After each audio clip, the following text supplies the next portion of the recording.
We're going to have some stewed squash and some cream potatoes, and we're going to get started right now. We're going to make some homemade honey mustard while we're waiting on our chicken fingers to sit with the coating on them. So this is in our first cookbook. The kids love these chicken tenders, and not just kids, adults alike. And we're going to start out with 1.5 cups self-rising flour. So we're using our white lily. It's nice and crunchy. If you want to know why I use self-rising instead of plain flour when I coat things, because it's crunchy. All right, a teaspoon of pepper,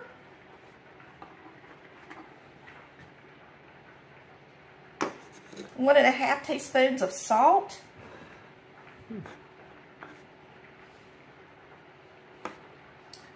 two teaspoons of paprika.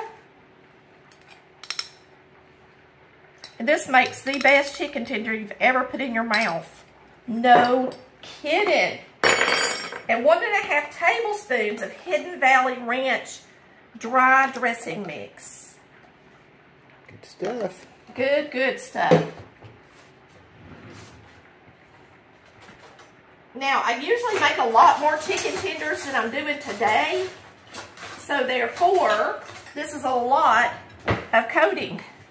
So you're going to want to mix this up good so that everybody don't just get a little bit of ranch or a little bit of paprika, but they get a little bit of everything you put in there. Salt, pepper, paprika, and the Hidden Valley Ranch. So they could probably half this if there's not a... Yeah, and a matter of fact, so I don't waste half of it, I may actually bag it in a Ziploc bag, part of it, so that me and Chris can use it again. Because I hate to waste it. And we eat these quite often.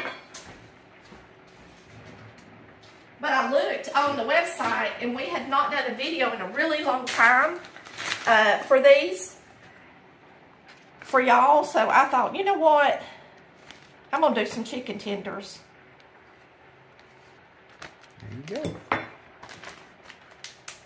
And now we got a little bit of extra, and you can just label it and store it. There ain't nothing in here that's going to go bad, okay? Doesn't have anything perishable in it. Just flour and spices. So, there you have it. Now, our chicken tenders have been soaking in buttermilk. I got a little flour in my honey for my honey mustard, but it won't matter. So, we're just going to take these tenders and coat them. And I only coat them once. I don't double dip them or coat them more than once. It makes a nice crunchy chicken tender. This is buttermilk. You need to get your tenders out of the refrigerator at least 30 minutes before you prepare them, so that they're not just freezing cold when they hit the oil. Another thing you need to do is preheat your oil in a skillet. And Chris will go over there and show you how we're preheating the oil, so that when we add the tenders, the oil's going to be hot. Because what's going to happen if the oil's not hot is they're going to be really greasy. And you don't want them to be greasy. You want them to be delicious. Okay? So as you fix them, just rotate them across the thing. I got one little nugget right here. We can do a test with it for the grease. Now, I know there's all kind of ways to test grease, and one of the latest ones I've heard from you guys is put it in a wooden spoon and see if it sizzles, and if it does, then the grease is hot. I haven't done it before. Maybe we'll do it today. I like to listen to y'all a little bit. Well, it's hot because it's been over there. Yeah, it's been over there heating up. You don't want it to be you don't want it to burn your fingers, but you want it to be hot. Here's another little one we can test it with.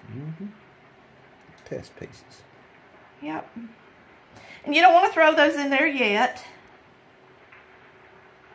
because you're going to want these tenders to sit about 10 minutes. Now today we're not going to let them sit 10 minutes because y'all are live. But if you let them sit 10 minutes, they're going to fry up prettier, and the coating is going to stay on them longer. The coating sticks to them better if you let them sit for a few minutes. Okay? But since we're live, we're not going to do that. But I tell you what I am going to do.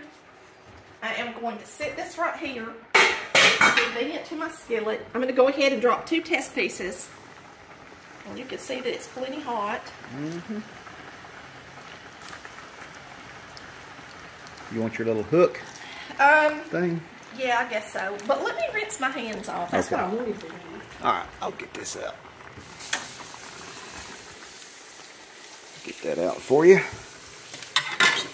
Now we time these. When they hit the grease, we time them for 3 minutes per side, and that's it. Okay. That grease is hot, hot. Plenty hot. Just a little bit. Well, it's going to cool off in that chicken. I know it will. Are you going to put it all in there? Yep.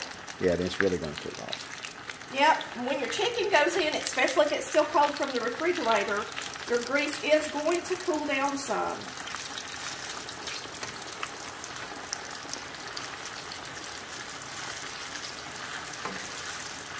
I may not can get them all. Yeah, I'd stop right there.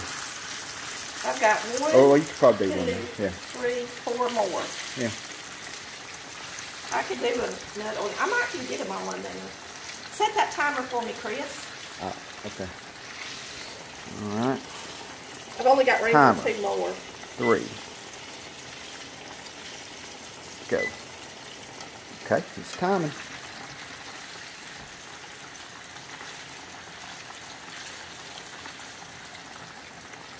Timing? Yep. Okay. 3 minutes on the timer. Now I'm going to come back here. We're going to put up my mess while that's cooking. Chris, you can show what else we're cooking. We got some squash we're going to eat. And we're going to have some, I guess, cream potatoes, Tammy? Yeah. Chicken's frying. That's pretty much deep frying. Of course, we'll still flip it. Yeah, I might let you be in charge of the chicken while I get this stuff out for the potatoes. I didn't do that before we went on live. Okay. It already looks like it's brown, Daddy. Yep. Grease is hot. Mm-hmm. Grease is too hot. It's got 2 minutes left. I think it's okay. That's all right. Now, them little test pieces are going to be black. You can probably just take them out. Oh. Excuse me there. Yeah, because they got in there and it was real hot. I don't have nothing to put them on. Throw them in here. Is that one? Yeah.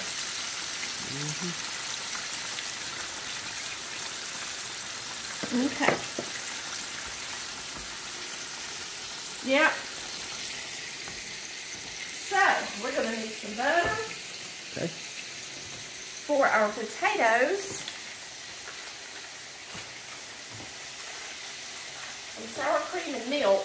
Now, we're going to do some honey mustard real quick. You're going to use equal parts mayonnaise. I'm actually doing a half recipe. 2 sour cream. A couple of tablespoons. It's a half cup. About a half cup. Couple of tablespoons of mustard. And that's my favorite part. So you can add a little extra if you want to. And then a couple of tablespoons of honey. This recipe is in our Volume 2 cookbook. The chicken tenders are in our Volume 1. And I don't know if I put both of them in the... I don't know if the chicken tenders are in Volume 2. I'll have to look. Either way, I wanted to start telling you guys this because a lot of y'all don't understand. Every recipe that we have, every single one of them, are printable from the website. Don't watch a video and try to write everything down. A lot of y'all are trying to do that. Just go to the website, go to recipes, and you can click on it and print it out. All you want to. These are actually deep fried for you. Yeah, that's what I said. So they're really going to be done quicker. Yeah, they'll be done probably another minute. Yeah, probably at 4 minutes.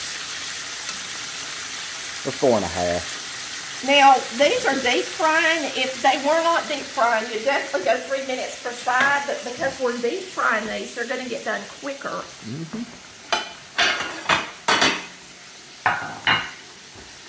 And those last two, we'll have to turn our oil way down because they'll be. Oh yeah. Since there's only 2 in there. We could throw them in the air fryer. No, good. Later today or something. Of course, they wouldn't be pretty in the air fryer because. We'll just let it cool off a little and put them in there. You want me to go ahead and get them out of the way? No, I'll give them another. Give them another minute. At least another 30 seconds, 45 seconds. All right. That's what I would do. I like them brown. You do? Oh yeah. You might want to get some out to put them on. What are you talking about? I got some already. Okay. One step ahead of you. I thought, what's he talking about? Didn't Oh, you see it's me right make there. it? No, I was focused on something else. Oh, those look pretty.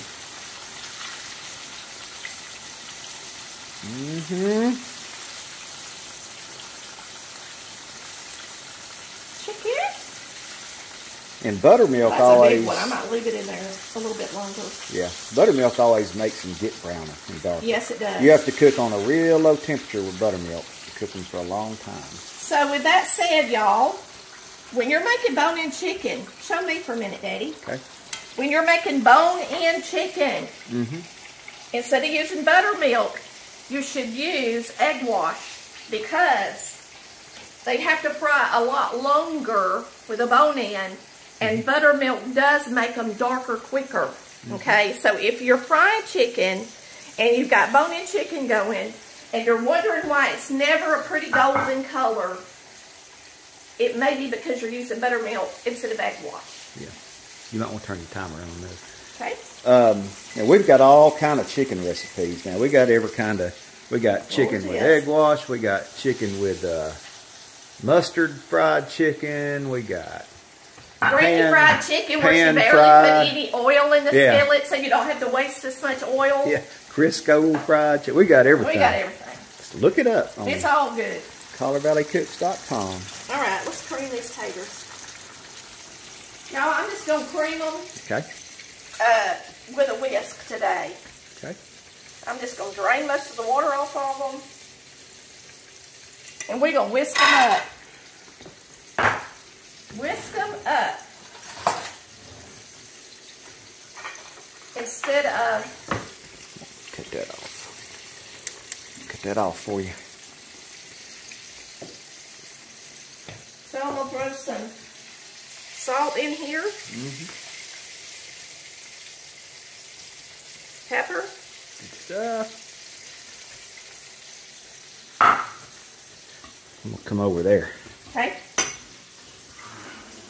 And then y'all can see how I do my squash too. Little sour cream. Now Mom always used whole milk, but we don't buy whole milk, so I just use sour cream. But I do need to add a little milk to it. A little dry. Watch out, baby. We got it going on today. Now today we're cooking live, so we're all over the place. And you know what? That's how it really is in a kitchen. I have so many people saying, why don't you have this laid out, or why don't you have that? And I'm like, look, when you're in a live kitchen, this is how it really goes down. Okay? This is how it really goes down. I'm going to the sink because I'm going to splatter it if I don't. Okay, I'll go back over here. Oh, let me show you that. I'm going to show them the chicken. Okay. Got 58 seconds. See, we turned it down, so it's pretty, this is going to be a lot lighter. Put this over here for you. Lord, you're dropping stuff and throwing stuff. Those are perfect. Now what we're going to do is our squash. Let me show you how to do my squash. Okay. I need a smasher. I like to smash my squish. I like to drain it. Okay.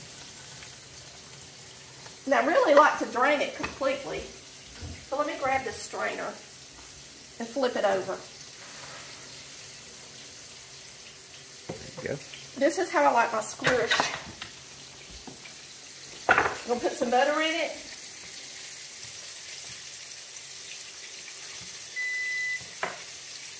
Set it right there for now. Let me get this chicken.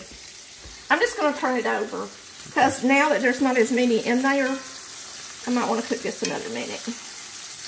Yeah, that's about the right temp right there. That's about perfect. That's more like it. Yeah. I thought it was too hot, and my husband didn't let me turn it down. Next time he'll listen to me. All right, come on over here, baby. So we got squash, butter, salt, and pepper is all it is. Now, I know a lot of y'all think it's a disgrace because I didn't put onion in my squash. But me and Daddy don't like onion in our squash, do we, baby? No, we think it's a disgrace to put it in there. Yes, we love to taste the squash, not the onion. And when you put an onion in squash, it tastes like onions to us. That's true. You know what? We love onions, but we just like squash better. We love the taste of squash and butter and salt and pepper. There ain't nothing better than butter and salt and pepper to me, period. And vegetables. Is there, Chris? Can't beat it. You can't beat it. Can't beat it. Now, we'll put these fingers on this side. Okay.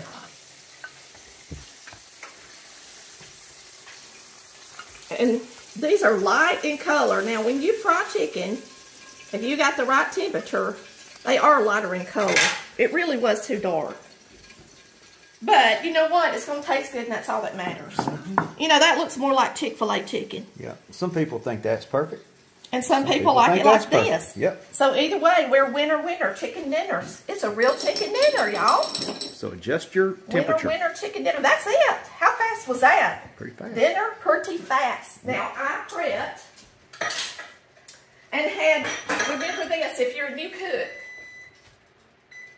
I had my potatoes boiling and my both of my vegetables prepped and cooking before I started my chicken. It's going to take this chicken about 10 good minutes to get it ready to fry and about 10 minutes to fry.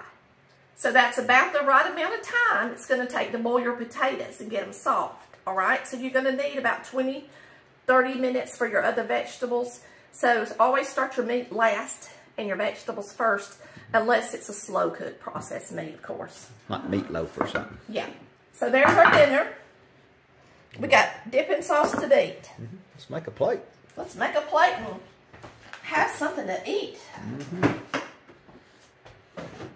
Now, we went to early service today, so we're getting to eat lunch early. Right, Theo? Yep, it's good.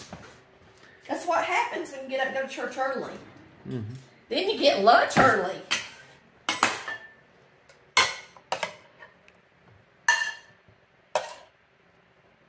Pretty yellow squash.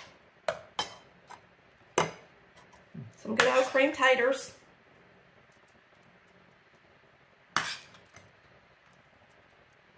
I'm going to try to leave Chris some leftovers. Okay. It's nice. Some delicious chicken tenders. And I'm going to slice a tomato and put on the plate.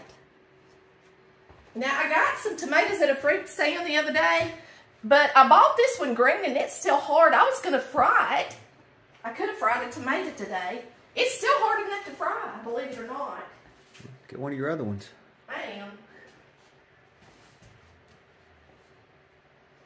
So we'll just eat one of these. Okay. Look at that. That looks a pretty plate, doesn't it? Yeah. And everybody knows when you eat a mater, you gotta have some salt and pepper on it. Okay. That would be a disgrace. Now, we don't have bread because me and Chris are already nice and plump. So we would rather have dessert. I tell people this all the time. Chris and I had rather have dessert than eat bread at dinner. Look at that, look at that, look at that. Does that look good? Yep. I got a little squash juice running on my plate. Let me get me some dip. Let me just do this different, because my chicken's going to get soggy. Yep. Put my chicken in here. Put me some dipping sauce in here. Yeah. And then I'll give it a try and let y'all know how good it is. Y'all, you never had a better chicken finger than these, for real. I promise, if you make them, a lot of people have, you'll have this recipe and you'll go back to it over and over.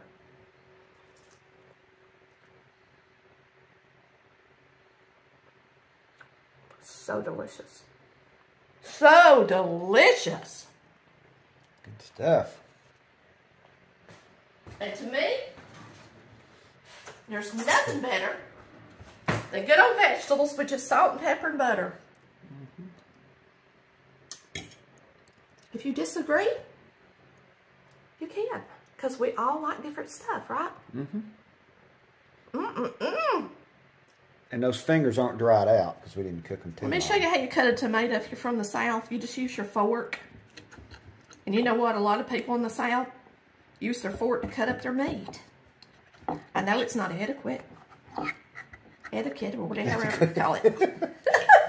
But that's how we do it here.